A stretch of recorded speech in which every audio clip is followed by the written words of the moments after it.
Hey everybody, welcome to the Key to the Money, the podcast. I'm Keyman. Nice to have you around. This is my first episode. I'm a bit nervous. Never done this before, but it's going to be a good experience because I feel this is the platform that I need to be able to explain to you what is KeymanStores and how we are going to be able to make money, and also explain to you the key to the money. Today I'm in Kiambu Road. It's a beautiful place. I've been here so many times. I've conceptualized a lot of things here in this peace and quiet, and also makes it a very good scene for me to be able to come here and sometimes share my thoughts with you.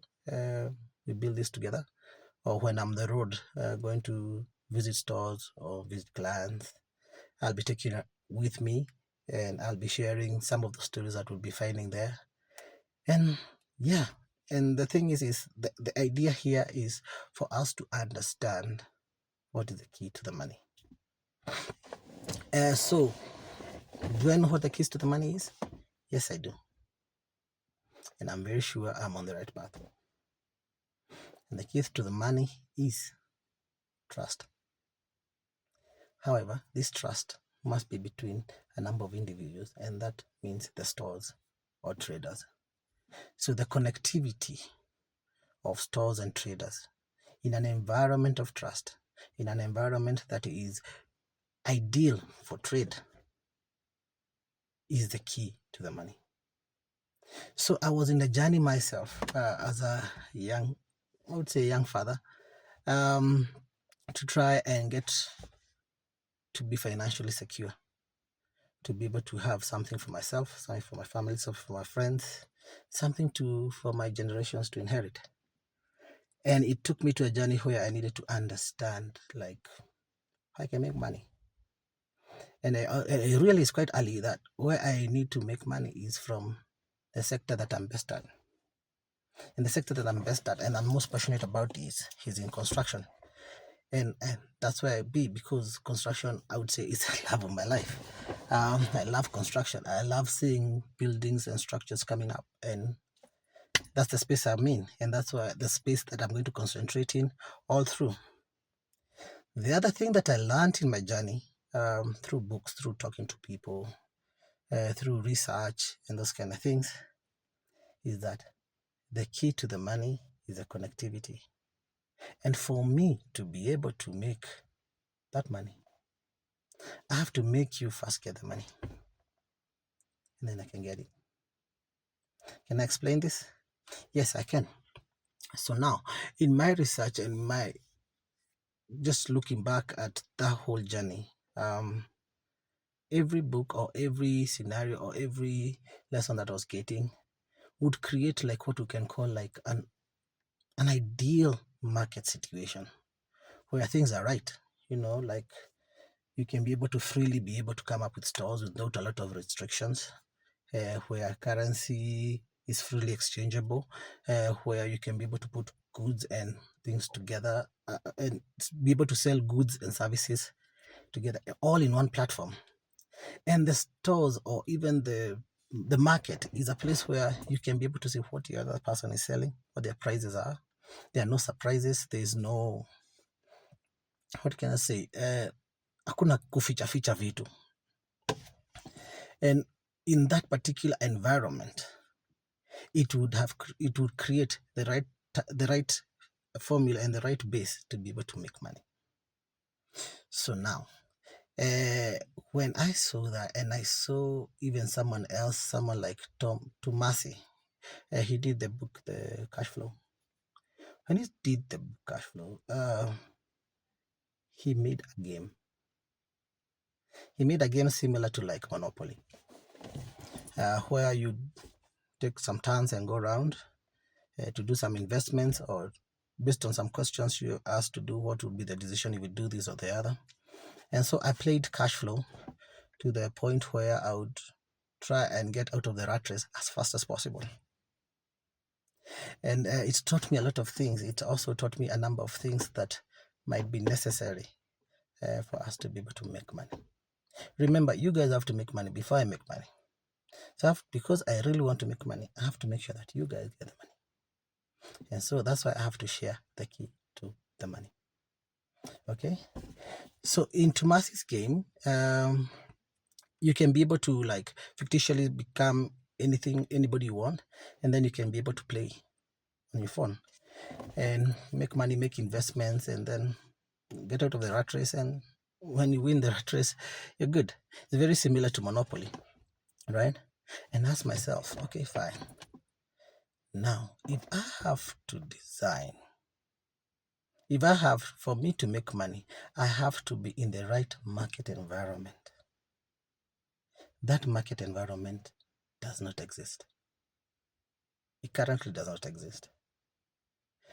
And in my background in software development, having done some software stuff in my time at Japak.js, ask myself, why can't I make this perfect market environment or near perfect market environment?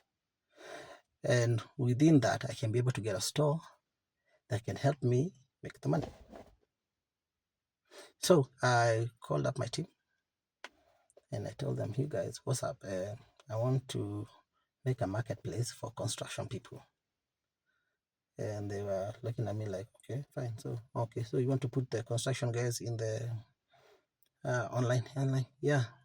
So like, just like Alibaba and the rest of the things. And I'm like, yeah, close, but not close enough. Because here we just don't want it's just buying, like put to cart and sell, to look at and go and all those kind of things.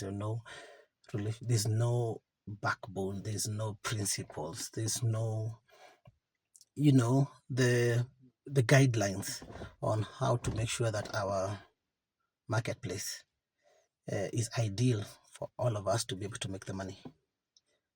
So I came up with what we call the 12 principles of fair trade. The 12 principles of fair trade, I'll share that with you. Those being the guidelines of trade. And then to make it accessible to everybody, we decided to make some digital stores that are within one big environment. So I would want you to imagine KeymanStores as a big market. A big market ikona, like it's a big walls. Now kondani, we have like small stores, right? But easy stores is like they are glass, they're transparent, right? Yeah, transparency inside. And then each stall, pale juu, there is a big signage that you can be able to say what you're selling. And you can say, okay, I'm selling this, I'm selling cement, I'm selling chuma, I'm an architect, I'm selling my services, and blah, blah, blah, blah. And inside the store, I can be able to put samples of the things that I've done with a price list, right? So that anybody who's just around can, even without coming inside the store, can have a glimpse of what's inside the store. And if they feel interested enough, they can get into the store and then they can choose whatever they want, add it to cart, and then they buy. What's more about this store? What more about this market? This market also has like this big chief, right? This marshal guy, this guy who goes around and makes sure that everything is in order according to the 12 principles of fair trade. And what he does is to make sure that the market one, there's no credit. If you want anything from the market, you pay upfront. And when you pay upfront, the money does not go to the seller directly. It's held somewhere in the, like up here, by that marshal guy or the credit control guy, calling the escrow, where the money first goes there. And now when the seller, the owner of the glass store,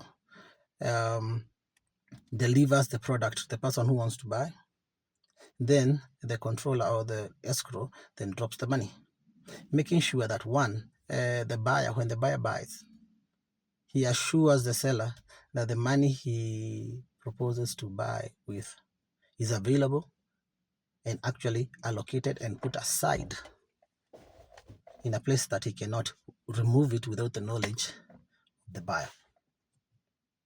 And the buyer also, with that confidence, can be able then to mobilize and get the goods that are required by the seller.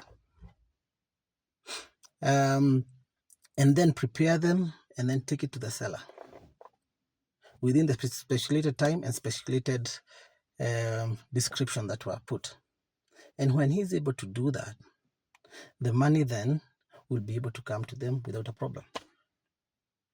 The other thing also about this market, apart from like this Hakuna Deni Koi market, is also that you do not pay for the market rent until you make money.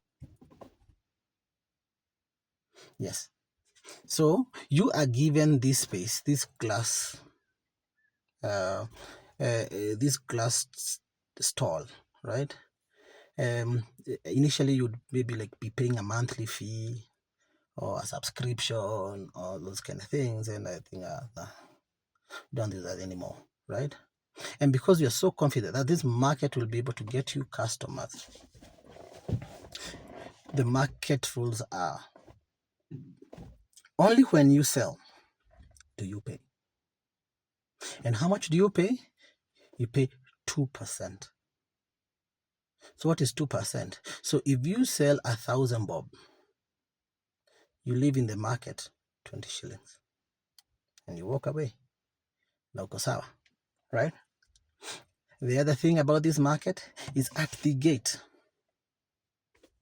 we have like a, like the way you a catalog, but this time is a smart catalog powered by AI, where you can go to that catalog and then you can be able to search and ask, where can I buy chuma? Where can I buy cement? Where can I get somebody who can be able to fix this crack for me? My mother's house roof is collapsing. Who can fix it for me? Right? So we stop looking at buying stuff as buying items, but actually as buying solutions. So you go to that catalog and you say, hey, what's up? I have this problem and I need a solution. And because the AI has read all the signages on all these glass stalls, it has that in memory, it can quickly relate that problem to a solution that one of the stores in the market can be able to provide, making it easy. Because I want you to imagine if you're getting to that market full of thousands of merchants, you'd get confused. From who are you going to buy from, right? But if you ask the catalog at the start, it's going to give you like maybe like the most likely stores that are going to meet your need. And then now you can be able to quickly, within minutes, do them a contract. Yes, you do them a contract within minutes. And then they can be able to receive that contract. They can edit it back. They can give a counter offer to that contract and then get back to you. When they get back to you and you are in agreement with whatever is agreed on that particular contract, you pay to the escrow. You pay to the escrow. We understand what's the importance of the escrow is because now it gives everybody freedom to know that the money that had been allocated for that is there, and also that the person who's supposed to supply me will not get the money and run away. And there are safeguards to ensure that if they deliver the things, we're gonna get them. So that's KeymanStores. So there are so many benefits that come across with the connectivity of stores. And if me and you guys, we can be able to like get these stores together, make them connective, again, within the construction sector, it is going to show even how we can be able to do those connections to other stores in other industries. I myself will never go into any other sector, but I see a scenario where now like other players in other sectors, maybe like a quick question, like have you ever found a place online that you can be able to buy live animals like cows and goats and pigs? Now I would want you to imagine someone who then comes and looks for stores of people who are selling live animals, donkeys and whatever. And he has a platform where, in case you want to buy live animals, you can go into that particular platform, and then you can be able to see stores of hii ni store ya mse anauzanga mbuzi, hii ni store anauzanga ng'ombe, and even their supportive stores of people who are then selling grass, the vet, the guy who's selling the machine to mill the grass for these animals, all in one ecosystem. It's the same thing that we're going to do. We're doing in construction, and we're hoping very soon other players who are interested can be able to then come in and then take up a section or a particular category and run with it. All right? And that way, they'll be able to make money for themselves and help other people also make money. So why do I think this formula is going to work? It's because of where we are in the age of technology. The technology that we have right now, the power of AI, right? The securities of our systems, the penetration of the internet, the gadgets that we all have. Everybody has a phone. Okay, most of the people have a phone, or they have access to a phone or to something like that, right? And also, what are the factors that are also going to drive us into that particular direction? Is the disruptions that we have in the market all the time. We've been having demos the last time, and when their demos are happening, we close shop. And then what happens to the people who are at home, who own businesses at that time of the demo? They can't even have lunch, man. They're glued on their TVs. They have guys on the road watching over their goods or watching over their physical stores. With digital stores, all you have to do is put the sample of whatever you want to do. And even you can come together as traders and assign one of you as a store, a digital store for a store, to store your stock. You get what I'm saying? To store your stock. So in this particular podcast, I'll be breaking down step to steps on like how we built KeymanStores, what inspired us, what got us to where we are, some of the challenges we've had quite a number, and they've been quite funny. I can't wait to tell you about all these stories. Some of the things that we would want to have in future. In the comments I would want to get a lot of feedback also from you guys on what you'd want to see on KeymanStores. Why is it possible? Because KeymanStores was built by Kenyans. Built by Kenyans, young guys who are ambitious, who are ready to build things together. Meaning that if you have something that you'd want that would be very valuable to work on KeymanStores, just come to us and we discuss it. If it's valuable, we find how we can be able to incorporate that and make this environment even better and most ideal, so that you guys can make money. And when you make money, I'll make money. All right? So I have to make sure you guys pick the money. So here's the key to the money. And I'll be taking a topic per episode, maybe like 10 minutes per episode. I've not decided on a schedule yet. But all I know is I'll be taking you guys with me to meet other stores, see what other people are doing on the ground. I would want to also invite you also so you can be able to see us do projects live on KeymanStores. There's a project I'm doing in Nanyuki, and my intention is for this particular podcast, the people who are going to do who are going to contract for that particular project, where my project manager will be on KeymanStores. We are going to do the contracts together. We're going to do the buying together. You're going to see the escrow work together. You're going to see those stores in real time. You're going to ask them how is it was for them to use the KeymanStores and everything. So hope it's going to be an exciting time. I can't wait to see how and where this podcast is going to take us. It's mainly going to be in the car, because the car is sometimes my safe space. We're away from all the noise, and also I spend a lot of time on the car, on the road, so it's gonna be on the road. All right, so thank you till the next time. Bye.